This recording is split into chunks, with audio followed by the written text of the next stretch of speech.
Hello.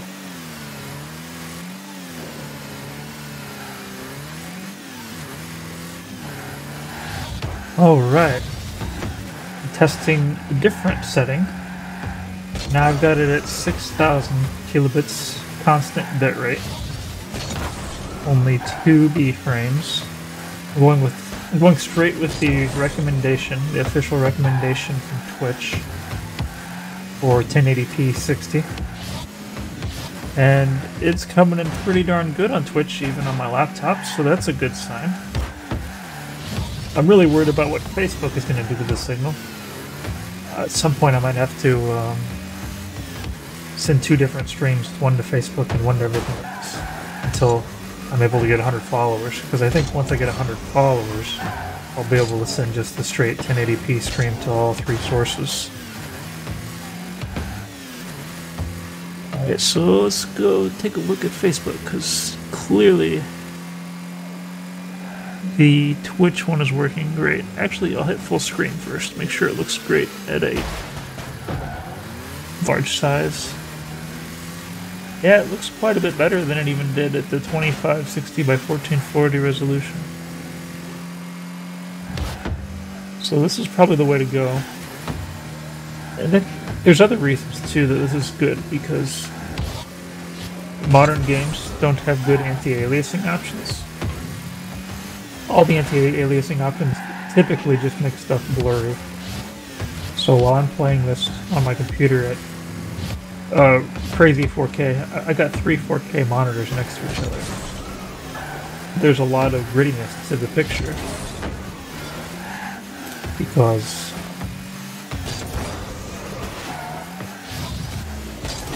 there's no anti-aliasing. So any like long straight lines, a lot of them you see in Rocket League, there's long straight lines all over the place, and there'll be like a stair step of pixels, and you can clearly see it when you're on 4K monitor, just looking right at it.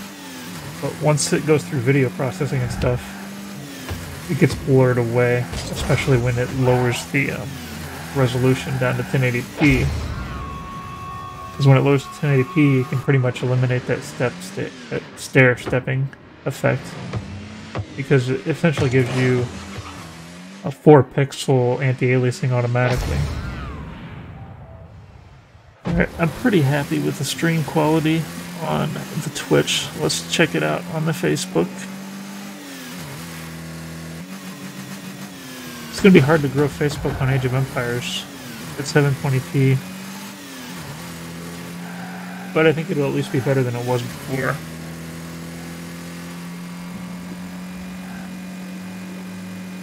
Facebook. Yeah, I can really tell that the laptop that I'm using is pretty bad, because the internet on here is amazing, but to actually load up Facebook takes some work. It chugs a little bit. Alright, let's open it up and see. Yeah, it just has a hard time with Facebook, which is weird because Facebook also re-encodes it.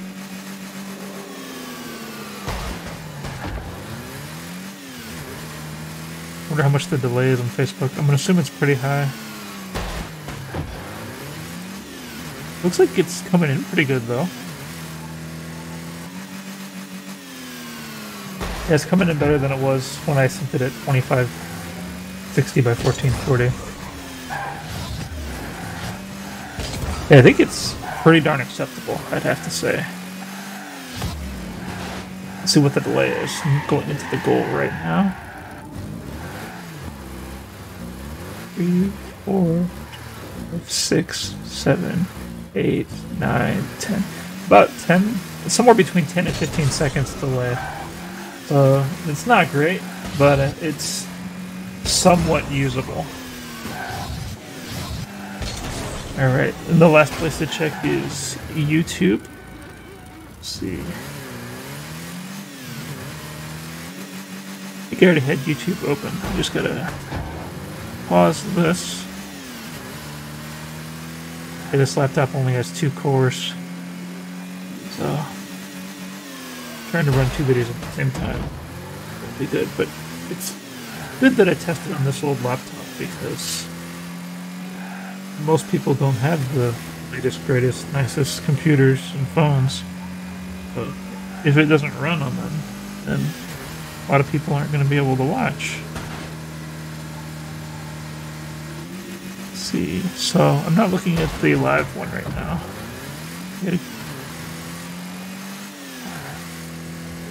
So I gotta click on Yaman.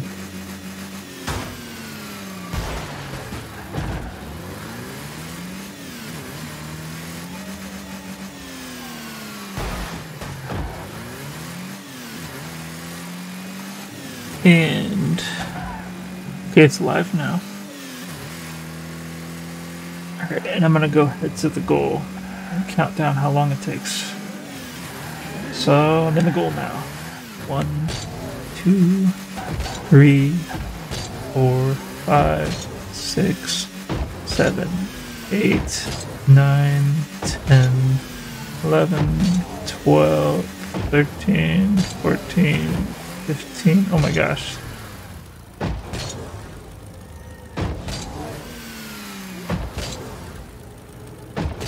That's almost 30 seconds of latency. That's pretty garbage.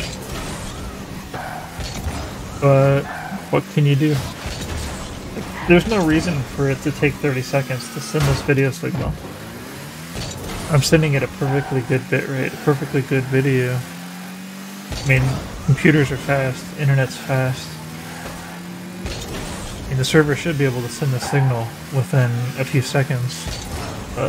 There's not really any excuse for that amount of delay. Even the Twitch was surprisingly high delay. There used to be a service, which was owned by Microsoft, called Mixer.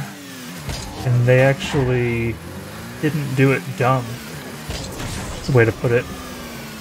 They got the signal, and then they sent the signal. So you don't have to face a long delay.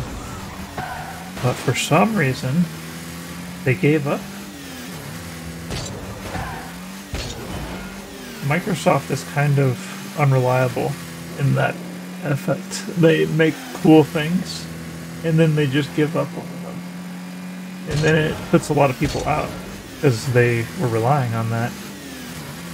And now, something that was good no longer even exists. Oh, thank you. Yeah, I think it does look clean too. Yeah, I'm tempted. There's so much temptation that I just want to send as much bitrate as possible because I've got the gigabit internet now, but it's just not practical. I mean, for recordings, we can record really high bit rates and then upload 4K videos. That makes sense. But right now, if I were to stream high bit rates, most people won't be able to watch. If I actually get enough viewers, though, I think they start, like the different services, like Facebook, Twitch, and YouTube. If you have enough viewers, they'll prioritize your stream, and they'll give you re-encoding options for all of your viewers. So when I send like a ridiculously large 4K signal,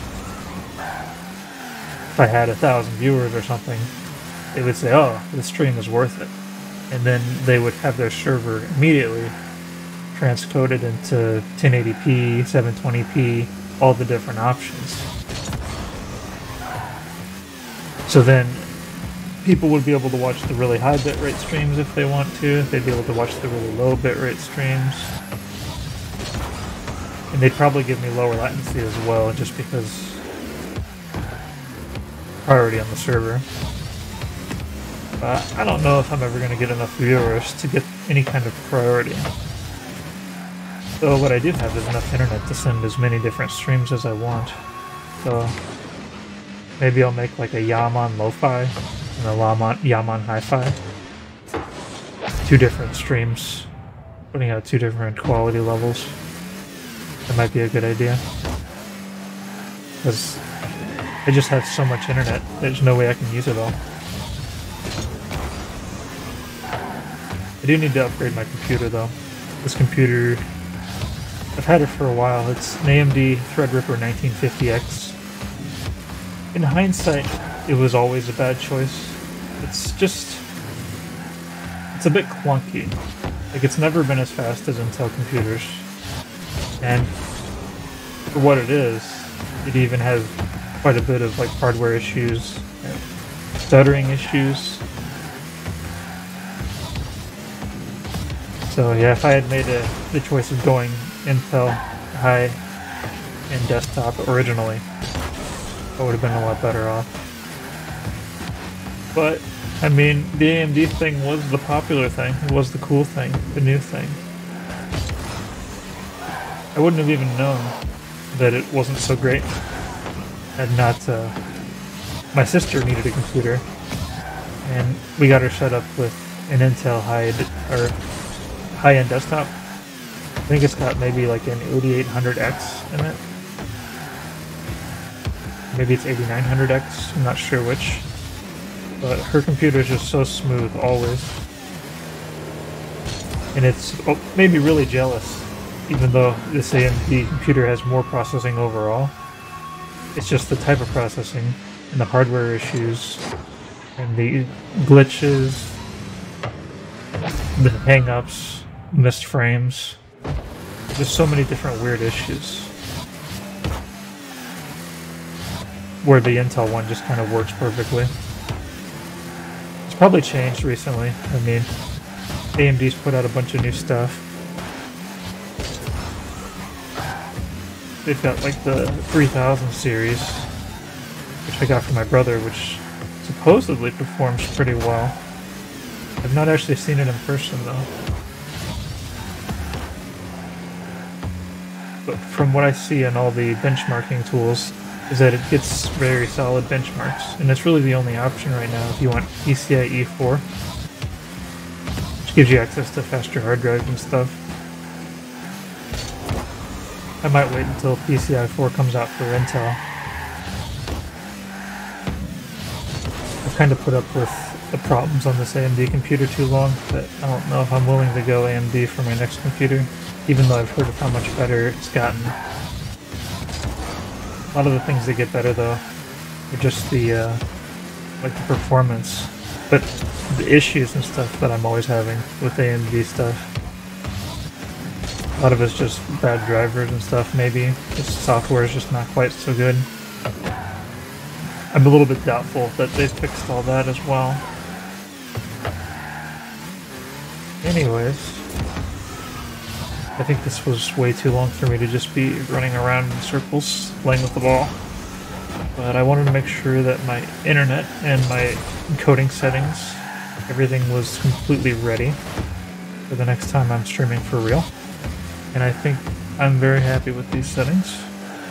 So I'm going to end the stream. I might even delete this because this was just a test. I just wanted to see it, how it worked. Anyways, ending the stream. Bye.